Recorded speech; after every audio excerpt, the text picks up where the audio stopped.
Hello everyone, I'm Colin Kinnett. We haven't done some workshop hacks for a while.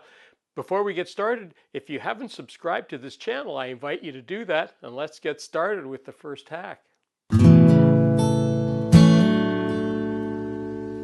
Now here's something I've been doing for years and years, using this Teflon tape, which is often used in plumbing and pipe fitting. But you know what? It works great for sticky lids.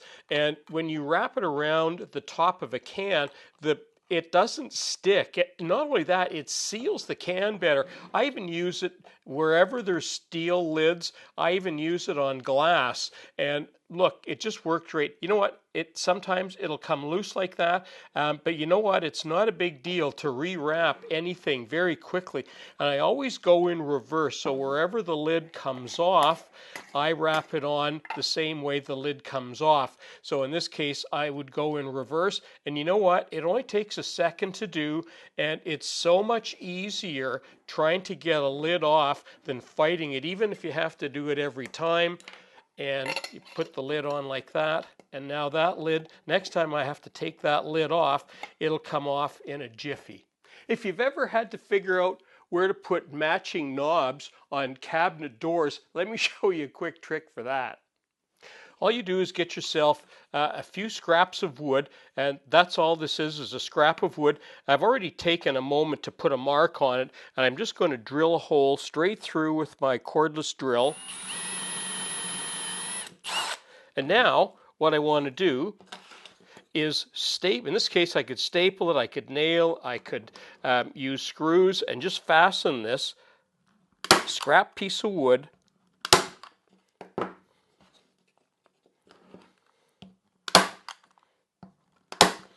Now watch this.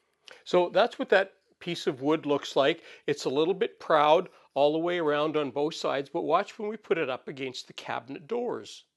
So all you do is put it against your first door, drill a hole through it, then take it over to your next door, and now you take it and turn it around like that, and now you've got the mirror image of it. So you put that against the other door, drill a hole in the other door, and now you've got perfectly aligned cabinet doorknobs. Here's another trick I've been using for years and years, but with these new high-powered earth magnets, it makes it even better. And that's using one on the tip of your hammer as a place to place nails. Now, sometimes when I'm doing picture framing, I've got these little tiny weeny nails. Look at how small they are. And I have trouble holding them. I can't hold them and nail them. But look at what, even a finishing nail like that. Look at that on the end. See how that's on there? And you can just keep putting them in. You don't have to worry about holding them. They just can keep going and going and going. And it works really good if you've got nails with a little bit of a head. See the head on that one?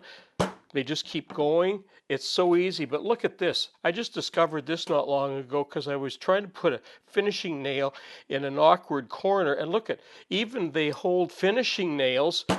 And of course, you don't drive them in with that. All you do is set them, then you just take off that, and you can drive all of the nails in.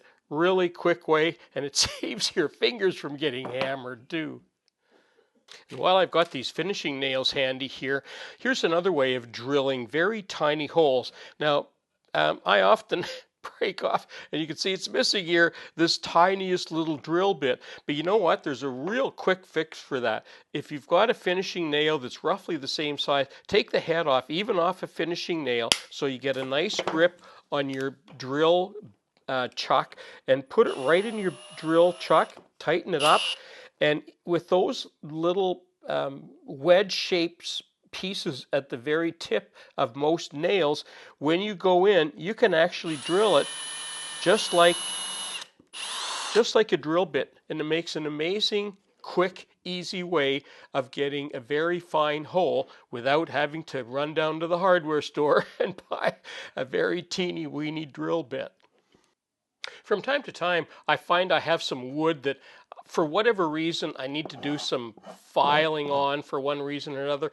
I have a drawer full of files, but they often don't work very well on wood. They're too fine, they don't take enough off, and they score pretty easily.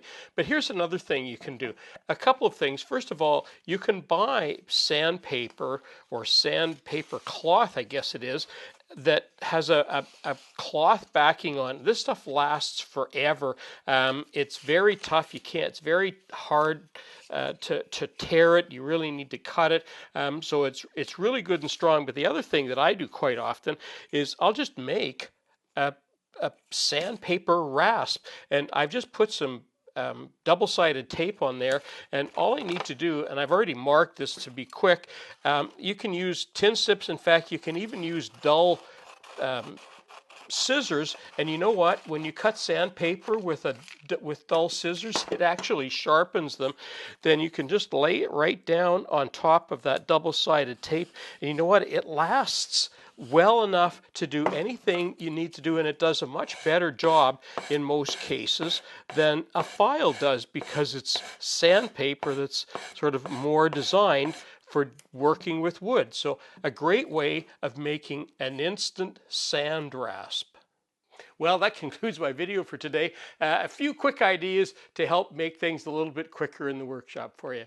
I'm Colin Canet for WoodWorkWeb. Thanks for watching.